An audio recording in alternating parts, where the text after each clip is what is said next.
सतनाम साहिबन की सभी भक्त आत्माओं को, सभी साधु संत समाज को।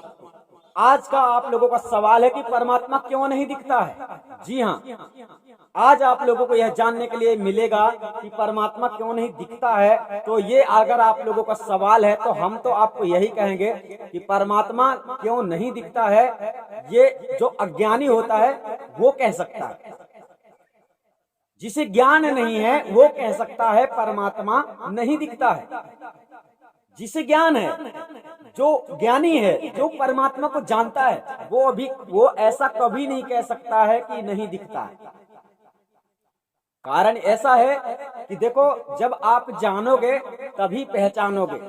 जान पहचान तो आपकी हुई नहीं है और किताबों में कोई जान पहचान तो बताता नहीं है। बस केवल ये साधना करो, वो साधना करो तो परमात्मा के दर्शन हो जाएंगे। बस ऐसी बातें सुनने में आती हैं आप लोगों को। दरअसल सत्य है कि परमात्मा देखो आपके सामने खड़ा है, अंदर बाहर है हाजिर। सदगुरु की वाणियों में ध्यान दो, कबीर साहब की वाणी में है हाजिर। हाजिर मतलब साक्षात सामने खड़ा है तुम्हारे। है हाजिर ते ही दूर बता में। बहुत सारे संत महंत, बहुत सारे ऐसे ज्ञानी पाखंडी लोग दूर बताते हैं, बड़ा मुश्किल है, बड़ा कठिन है, बड़ा दुर्लभ है, ऐसी बातें बतलाते हैं।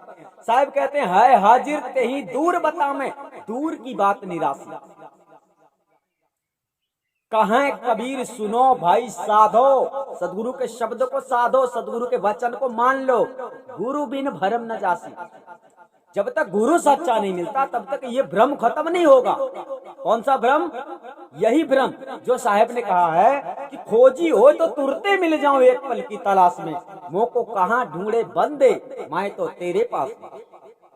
वो जो तुम्हारे पास में है, वो जो तुम्हारे अंदर है, वो जो तुम्हारे बाहर है, वो जो इन वृक्षों में रहता है, वो जो इन हवाओं में रहता है, वो जो पानी में, पत्थर में, पवन में, सब में रहता है, ऐसी कोई जगह नहीं है जिसमें वो नहीं रहता हो। हर जगह मौजूद है लेकिन नजर आता नहीं, और उसके योग्य साधन के बिना कोई उसे पाता नहीं। उसके योग्य, उसको पाने के योग्य पहले बनो। योग साधना नहीं, हम आपको अगली वीडियो में बताएंगे। योग समाधि, सहज समाधि, ज्ञान समाधि और भी जितनी समाधियां होती हैं सबके बारे में हम व्याख्या करेंगे। बट यहाँ पर आपको ये सवाल दिया गया है, आपका ये सवाल है यहाँ पर कि परमात्मा क्यों नहीं दिखता। परमात्मा अज्ञानी को नहीं दिखता है। अनजाने को स्वर्ग नरक है, हरि जाने को नाही। जही डर से सब लोक जगत है, मतलब जही भाव से भावलोक डरत है, सो डर हमरे ना है। इसका मतलब होता है कि जो जानता है उसके लिए स्वर्ग नरक कुछ नहीं होता है, क्योंकि जो पार ब्रह्म परमात्मा सत्ता को जानता है वो स्वयं को पहचान गया। अब इस संसार में बहुत सारे पाखंडी लोग परमात्मा को छोड़ के खुद को खोजने की तलाश में लगे हुए हैं। यानी साहब ने समझा क्या दिया, उन्होंने तो सब प्रकार से समझाया, तो लोगों ने उसको छोड़ के अपने कोई तलाश करना शुरू कर दिया। आप एक तिनके हो, तिनके क्षण भंगुर, और वो एक सम्राट है, वो एक पर्वत है, विशाल समुद्र है। उसे देखो, उसे देख पाओगे, उसमें अपना चेहरा देखो, उसमें अपना स्वरूप देखो। तो लोगों ने अपनी तलाश शुरू कर दी है, उसको तलाशना बंद कर दिया। गुरुओं ने ऐसा ज्ञान देना शुरू कर दिया, ऐसी तरकीब बतानी शुरू कर दी है कि लोग अपने आप को खोज रहे हैं कि मैं क्या हूँ। तो अपने आप को आप कभी नहीं खोज सकते हैं। साहब ने संकेत रूप से केवल समझा दिया, बहुत प्रकार से समझाया है। आत्म चिन्ह परमात्म चिन्ह संत कहा बेशो। पार ब्रह्म परमात्मा के दर्शन करने के बाद ही आत्म सत्ता का ज्ञान होता है। आत्मा का ज्ञान कभी स्वयं से हो ही नहीं सकता है, और गुरु से आपको परमात्मा का ज्ञान होता है। आत्मा परमात्मा क्यों? क्योंकि परमात्मा आत्मा का एक ही स्वरूप है। अब यहाँ क्या होता है कि आप लोगों को आत्मा परमात्मा का स्वरूप ज्ञान नहीं है। कभी कभी इस संसार में ऐसा होता है कि उसी व्यक्ति से आदमी जाकर उसी के घर का पता पूछता है और उसी के बारे में पूछता है। जैसे मान लीजिए एग्जाम्पल, आपका नाम पप्पू है, हमने आपको देखा नहीं है, हम आपको जानते नहीं, तो आपका नाम हमको किसी ने बता दिया, आपका नाम हमको किसी ने बता दिया, मगर रूप नहीं दिखाया। क्या नहीं दिखाया? रूप। तो जब रूप आपको नहीं पता है तो निश्चित करके आप नाम से उसे नहीं पहचान पाओगे। क्यों? क्योंकि पप्पू नाम का और भी कोई आदमी हो सकता है। इसी प्रकार से साहेब की बात जब करें तो साहेब के जैसा दूसरा संसार में कोई है ही नहीं। कोई बहरूपिया साहेब की कला कर ही नहीं सकता है। साहेब का जैसा नाम असली है ना, सार शब्द भेद सतपुरुष परमात्मा का जो नाम है, आखंड नाम, उसके जैसा दूसरा कोई नाम ही नहीं है। तो वो नाम तो आपको मिलता नहीं है। वो नाम जब आपको मिल जाता है, इसका मतलब होता है कि स्वरूप आपको ज्ञान हो गया, परमात्मा का स्वरूप ज्ञान आपको हो गया। ऐसा होता नहीं है। आप लोगों को बस ऐसा ज्ञान समझा दिया गया है, ढूंढते रहो, खोजते रहो, मोक्ष मिल जाएगा। भक्ति के मार्ग में अभी आप लोग चल भी नहीं रहे हो।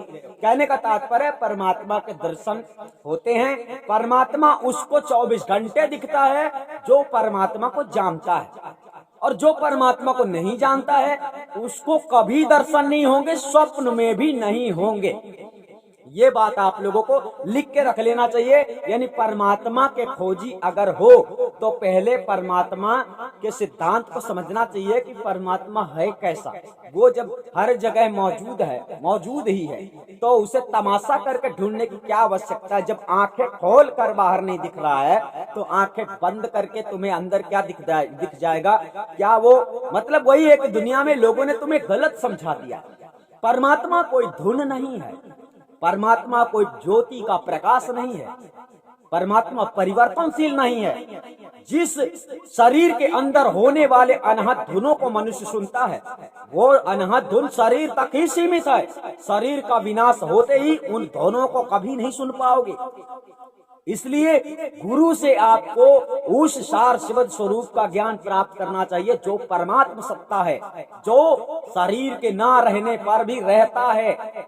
तो वह बात आपके समझ में नहीं आती है। तो आप लोगों को यही बताया जाता है कि परमात्मा के दर्शन होते हैं, परंतु किसको? जिसे परमात्मा का ज्ञान होता है, जो परमात्मा को जानता है। यानी जैसे हमें 24 घंटे उसके दर्शन होते हैं, हम 24 घंटे उसे सब में देखते हैं, आपके अंदर भी देखते हैं, हर किसी के अंदर देखते हैं। ऐसी कोई जगह नहीं है जहाँ पर परमात्मा सत्ता का हमें दर्शन ना होता।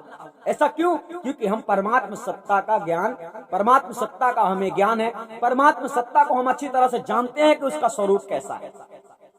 और जब तक आप उसी तरह नहीं जानते जिस तरह से हम जान रहे हैं, जिस तरह से हम उसे पहचान रहे हैं, हम किताबों की बातों से नहीं कह रहे, जो वास्तव में सदगुरु कबीर साहब का असली ज्ञान जो कबीर बीजक में साहब ने समझाया है। आप लोगों को तो चाहिए कि कबीर साहब के उपदेश को सबसे पहले कबीर गुरु ज्ञान चैनल में जाकर सुनना प्रारंभ कर दो, ताकि आप कम से कम सदगुरु के उपदेश को तो समझ लो कि कबीर साहब ने कैसा उपदेश दिया है। तो शायद कुछ रास्ता आप लोगों का खुल सकता है, यानी आपका मार्ग खुल सकता है। आपके अंदर अज्ञानता जो भरी हुई है ये शायद धीरे धीरे से कम हो जाए। यानी संसार के लोगों ने लोभ लालच मोह माया में इस तरह से मतलब विलीन हो गए हैं, खो गए हैं कि इससे निकलना बड़ा मुश्किल है। जब तक सतगुरु के उपदेश को नहीं समझोगे, जब तक सतगुरु कबीर साहब के उपदेश को मानोगे नहीं, तब तक तुम्हारा कल्याण हो जाएगा, ऐसा सोचना ही व्यर्थ है। तो हमारा कहना है कि परमात्मा के दर्शन होते हैं, साक्षात होते हैं, तत्काल होते हैं, तुरंत होते हैं। जैसा साहब ने कहा है, गलत नहीं है, खोजी हो तुरते मिल जाऊं। अब बात वही है कि तुमको खोजना कहाँ है, तो साहब ने ये भी बताया है, वस्तु कहीं खोजे कहीं वस्तु ना आवे यहाँ जी। अब वस्तु की बात यहाँ पर, वस्तु उसी को बता दिया, परमात्मा को ही वस्तु बता दिया कि परमात्मा कैसे मिलता है ये तुम नहीं जानते हो। परमात्मा कैसे मिलता है ये तुम नहीं जानते हो, इसीलिए लोग भ्रमित करते रहते हैं और तुम भ्रमित रहते हो। जैसे मिलता है, अगर उसी प्रक्रिया को जान लो तो परमात्मा तुरंत तुमको मिल जाएगा। तो प्रक्रिया क्या है? भेदी गुरु को साध ले वस्तु हाथ की हाथ। जिस वस्तु को खोज रहे, आत्म स्वरूप ज्ञान, परमात्मा स्वरूप ज्ञान, परमात्मा को देखना चाहते हो, तो भेदी गुरु को जब तुम खोज लोगे तत्काल तुमको उसके दर्शन हो सकते हैं। ये तो भेदी गुरु चाहे तभी हो सकते हैं, जितनी समय भेदी गुरु आपको करवाना चाहे। समझ गए? साहब ने ऐसे ही नहीं कहा, गुरु से कर मेल गवारा का सोचत बारंबार। जब पार उतरना चाहिए तब केवट से मिल कर रही है। अभी संसार में क्या होता है, गुरु की शरण में शिष्य जाता है, नामदान लेके चला आता है, अपना जीवन यहाँ देखता है। गुरु क्या करता है, गुरु शिष्य की बात भी नहीं हो पा रही है, गुरु शिष्य से बिना पूछे ही ना जाने क्या क्या कदम बढ़ा रहा है। ना जाने क्या कर रहा है। जबकि आपको अपनी डोर सतगुरु को सौंप देनी चाहिए कि मैं आपकी आज्ञा से ही चलूंगा, मैं एक भी गलती नहीं करूंगा। आप गलती पे गलतियां करते जाएंगे माया मोह के वशीभूत होकर, तो मोक्ष हो जाएगा तुम्हारा। ये तुम्हारी गलत फहमी है और ये तुम्हें ही अच्छा लगता होगा जो तुम मनमानी करते हो। ठीक है, तो सतगुरु कबीर साहब ने कहा जब दर्शन को दिल चाहिए तब दर्पण मांझत रहिए। जब दर्पण लागी काई तो दरस कहां से पाई। अब आपके अंदर अज्ञान रूपी काई लगी हुई है, मतलब तुम्हें बताया दूसरे तरीके से गया। सतगुरु कबीर साहब ने तो कुछ और बताया, लेकिन आपने कुछ और करना शुरू कर दिया। आपके पाखंडी गुरुआ लोगों ने कुछ और ही शिक्षा दी है। तो दर्पण लागी काई, आपके जो आत्मस्वरूप रूपी दर्पण है उसमें काई लगा हुआ है, तुमको दर्शन कहां से होंगे। अगर कांच में काला पोत दिया जाए तो उसमें भी दर्शन नहीं हो सकते, तुम्हारे इस स्वरूप के भी दर्शन नहीं होंगे, क्योंकि उसमें काला पुता हुआ है। इसी प्रकार से तुम्हारे इतने पाप भरे हुए हैं, मन में इतने दाग लगे हुए हैं, मन तुम्हारा शुद्ध नहीं हुआ, तुम्हें सच्चा गुरु ही नहीं मिला तो शुद्ध कहां से होगा, तुम शुद्ध नहीं हुए। तो इस प्रकार से परमात्मा स्वरूप के दर्शन करना सरल और कठिन दोनों भी नहीं है। कठिन कब नहीं है, जब आप सच्चे वेदी सतगुरु की शरण में चले जाते हो तो कोई कठिन नहीं है। और जब तक आप सतगुरु की शरण में नहीं जाते हो तो कठिन ही नहीं बल्कि नामुमकिन है। परमात्मा और आत्मा दोनों के दर्शन कर पाना नामुमकिन है। क्यों? क्योंकि परमात्मा को आप जानते ही नहीं हो। परमात्मा को जिस दिन जान लोगे सब जगह वो तुमको दिखने लगेगा, मोबाइल में भी, रबड़ में भी, कांच में भी, पानी में भी, यानी ऐसी कोई चीज नहीं दिखाई देगी जिसमें परमात्मा ना हो। पर कब? जब तुम उसे जानोगे तभी आप उसको पहचानोगे। अब देखते तो हो सकल सृष्टि संसार में तुम्हें सब दिख रहा है, केवल परमात्मा ही नहीं दिख रहा है। अंधे हो क्या? जानते नहीं हो इसलिए नहीं देख पा रहे हो। इस बात को ठीक से समझ लेना। कोई ऐसी साधना साहेब की साहेब कोई छुपा नहीं है, साहेब गुप्त नहीं है, साहेब ऐसा है ही, वो परिवर्तन नहीं हो सकता है। ठीक है, वो कभी परिवर्तन नहीं हुआ है। यानी आपको समझ लेना है कि जो आपको सामने खड़ा होकर दर्शन देके बताए कि मैं परमात्मा हूं, तो ऐसा कभी मत मानना। क्यों? क्योंकि वो कभी परिवर्तनशील नहीं होता है। असली परमात्मा की बात चल रही है, असली आत्मा की बात चल रही है। इस संसार सकल सृष्टि में जब केवल ही परमात्मा था, कोई नहीं था, तब किसी का कोई भक्त नहीं होता था, तब किसी का कोई भगवान भी नहीं होता था, तब कोई आत्मा किसी परमात्मा को नहीं खोजा करती थी। आज खोजने का कारण यह है कि आत्मा शरीर में फंसकर माया में विलीन हो गई है, माया में खो गई है, रास्ता नहीं मिल रहा है, उसे पता ही नहीं है, अपनी अवस्था को खो चुकी है। परमात्मा की अवस्था कैसे होगी कि वो स्वयं में अचल विद्यमान रहता है। और आप तो मोह माया के वशीभूत होकर आज दाल खाना है, कल रोटी खाना है, ये ड्यूटी जाना है, फलाना करना है, ढिमका करना है, इसी में ही फंसे रहे। तो ये मोह माया नहीं है तो क्या भक्ति है? तो आत्मा को अगर छूटना है, जीव को अगर चेतना है, अपने स्थान में जाना है, अपने पद में जाना है। पद प्रमोशन का मतलब क्या होता है पता है? तुम उस कुर्सी को खोज रहे हो जिस कुर्सी में परमात्मा रहता है, जहाँ से आना जाना नहीं होता, जो आवागमन से मुक्त होता है। उस कुर्सी को पकड़ना है ना, तो इस कुर्सी को छोड़ना अति आवश्यक है। कौन सी कुर्सी? जिस कुर्सी में बैठे हो थप्पा मार के, ये मेरा जमीन है, ये मेरा लड़का है, ये मेरा भाई है, ये मेरा बहन है, ये मेरा रिश्तेदार है, ये मेरा देश है, ये मेरा गांव है, ये सब भूलना होगा। आसान नहीं है। ये है साधना सतगुरु की, ये है सतगुरु का सत्य मार्ग। यानी अगर उसके पास जाना चाहते हो, कहने का तात्पर्य उसके मत बोलो, वो तुम स्वयं ही हो। तुम अपनी अवस्था से गिर गए हो, अपने लक्ष्य से टूट गए हो। तुम्हारा लक्ष्य, अब लक्ष्य से जो टूट गए हो तो उस लक्ष्य को तैयार करो, इस लक्ष्य को मजबूत करो। अभी आपका लक्ष्य ही मजबूत नहीं है। आप चाहो तो कर सकते हो, लेकिन बात वही है कि सकल पदार्थ है जगमाही कर्महीन नर पावत ना। जैसा कर्म करे अंगाड़ी तैसा ही फल पावेगा। बोया वृक्ष बबूल का फल आम कहाँ से खाएगा? तो सीधी सी बात है कि अच्छा कर्म करोगे तो ही अच्छा फल मिलेगा। तुम तो अमर फल खाना चाहते हो और कर्म तुम्हारे घिनौने हैं। सतगुरु से लगन नहीं है, सतगुरु को तुम कुछ समझते ही नहीं हो, तुम्हारे लिए परमात्मा ही सब कुछ है। तो बारंबार मरोगे, हजारों बार मरोगे, यानी गिनती ही नहीं है कि कितने बार 84 लाख योनियों में मरोगे, जब तक गुरु को नहीं समझोगे, सतगुरु को जब तक नहीं पहुंचानोगे। साहब ने सीधे शब्दों में कहा है कि यानी कि आप कितना भी प्रयास कर लो, कोटिन योग आराधे प्राणी, बिन सतगुरु जीव की हानि। जिन पाखंडी लोगों ने शब्द गुरु का झांसा दिया है वे तुम्हें जिंदा फांसी में लटका देंगे। कहने का तात्पर्य जिंदा फांसी में लटकाने की ही बात हो गई कि तुम्हारा जीवन ऐसे ही खत्म हो जाएगा, परमात्मा स्वरूप ज्ञान नहीं होगा। मन में माने रहोगे मेरा गुरु मस्त है, मेरे गुरु के 3 लाख शिष्य हैं, मेरे गुरु की बहुत बड़ी फैमिली है, मेरे गुरु के बहुत सारे बहुत बड़ी पार्टी है। ऐसा करते करते घुट जाओगे। यानी कहने का तात्पर्य तुम्हारे जीवन का सार नहीं निकलेगा, नष्ट हो जाओगे। इसलिए अगर आपको जागना है, चेतना है आज भी, तो असत्य को त्याग कर सदगुरु कबीर साहब के कबीर गुरु ज्ञान चैनल में जाकर साखी शब्द रमेणी संबंधित असली ज्ञान को समझ लो। पहली बार असली ज्ञान को जब तुम सुनोगे तो नकली पाखंडी गुरु कौन है ये तुम्हें स्वयं ही पता चल जाएगा। हमें नहीं बताना पड़ेगा इस संसार में कि नकली कौन है और असली कौन है, तुम खुद ही निर्णय करना शुरू कर दोगे।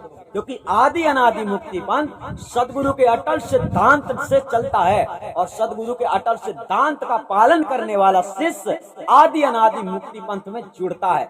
बाकी किसी को आदि अनादि मुक्ति पंथ में जुड़ने का अलाउ नहीं है कि कोई भी आदमी जुड़ जाए।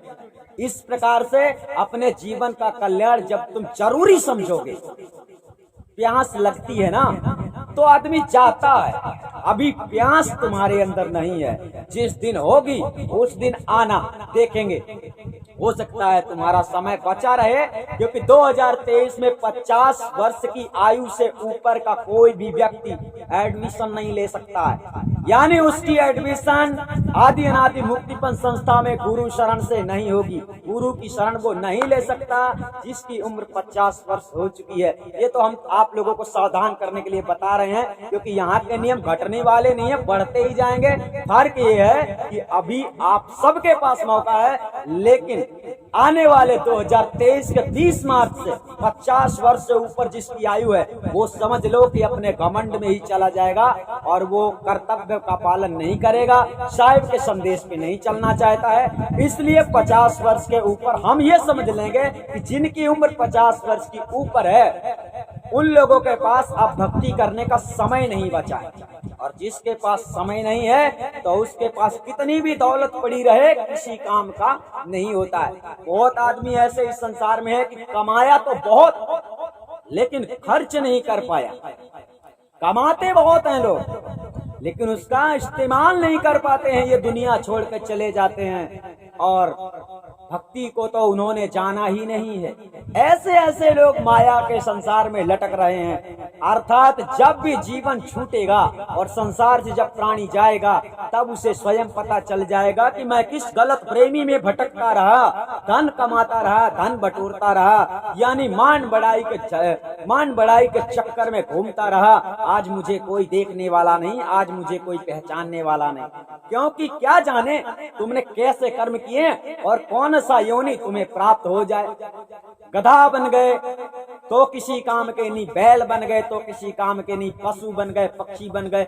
यानी कि इस जन्म के बाद तुम्हारा हर जन्म मुसीबत से गुजरेगा। अर्थात आप लोगों को सोच समझ के कदम बढ़ाना है कि इस जीवन को अगर अपने लक्ष्य को प्राप्त करना है, ये जीवन का लक्ष्य ही प्राप्त हुआ है, ये जीवन का एक लक्ष्य ही है मोक्ष। निरंजन ने एक मौका दिया है, साहिब ने बताया है, जीती बाजी क्यों तुम्हारी यह तेरो है अवसर भारी। अपने अवसर को चाहे माया के गुलाम बना लो और चाहे सतगुरु के गुलाम बना के सतगुरु की शरण लेके सतगुरु की सेवा में रह के अपने जीवन का कल्याण कर लो। सतगुरु होना छोटी बात नहीं है। मुख में जो आदमी हमेशा झूठ बोल रहा है, दिन प्रतिदिन झूठ बोल रहा है, ऐसे लोगों को तुम सतगुरु समझते हो। एक बार बीजक में जाकर देखो, हर अज्ञानी की पोल खुल चुकी है। यानी साहब ने हर अज्ञानी का पोल खोला है। तो मत बताओ कौन गलत है कौन सही है। सतगुरु ने स्वयं निर्णय किया हुआ है और उस कबीर गुरु ज्ञान चैनल में जाकर केवल आपको एक बार सुनना है बीजक को बीजक कह रहा। सतगुरु कबीर साहब का असली बीजक ही सतगुरु का मूल ज्ञान है। ध्यान रखना, मूल ज्ञान चैनल बनाकर मूल ज्ञान देने वाला ज्ञानी नहीं हो सकता है।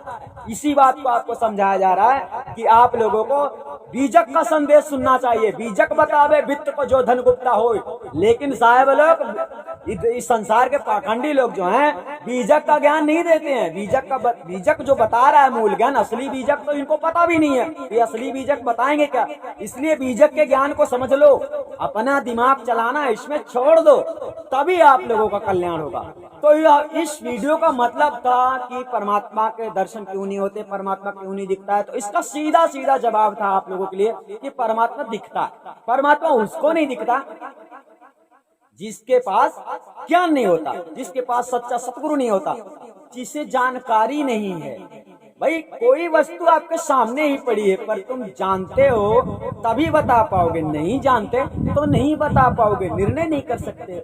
इसीलिए हम जानते हैं तो हम कहते हैं वो हमको सब जगह दिख रहा है, हमेशा दिख रहा है, वो कभी परिवर्तनशील नहीं है। हम उससे कुछ मांगे भी तो वो दे नहीं सकता है। हम उससे कैसे मांगे, वो कभी नहीं देता किसी को और कभी कुछ लेता भी नहीं है वो किसी से। दोनों बातें हैं, क्या करोगे? वो परिवर्तनशील नहीं है। ये बात जड़ा समझ के चलो। ये शरीर में उलझे मत रहो, ध्यान में यानी पाखंड मत करो। कुछ नहीं मिलने वाला है, सब कुछ विनाश हो जाएगा। यानी ये सृष्टि जिस दिन ये शरीर खत्म हुआ तुम्हारी दुनिया उजड़ जाएगी, पूरी दुनिया, जिसमें तुम अपने मित्रों को नहीं पहचान पा रहे। आपके अंदर के गुण जितने सद्गुण है ना, ये सभी तुम्हारे मित्र हैं, और जितने अवगुण है ना, ये सभी तुम्हारे शत्रु हैं। तो शत्रुओं को हटा दो, मित्रों को पकड़ो। बाहर मित्र मत ढूंढो, बाहर से रिश्तेदारी जो बाहर आपने फैला रखी है ना, ये सबके बारे में साहब ने कहा है कि भाव सिंधु में कुटुंब के सब हैं डुबाने वाले, सब तुमको केवल डुबा देंगे और ये कुछ नहीं कर सकते, इनके बस का काम नहीं है। सतगुरु फकत जगत में दुख से छुड़ाने वाले, सतगुरु होते हैं इस दुख मुसीबत से आपको आजाद कर सकते हैं। और अगर आप लोगों को कोई और दूसरा रास्ता मिलता है दुख से आजाद होने का, तो आप उस रास्ते में जरूर चलें। हमारी कोशिश यही है कि हम आपको सत्य मार्ग पर चलाएं, और सत्य मार्ग पर आप जब तक नहीं चलोगे तब तक आपका कल्याण नहीं होगा। इसलिए मजबूरन हमें खड़े प्रतिबंधों में आप लोगों को चलाना पड़ता है। सतनाम साहिबंदी, हम आपको फिर मिलेंगे नए सवालों के साथ।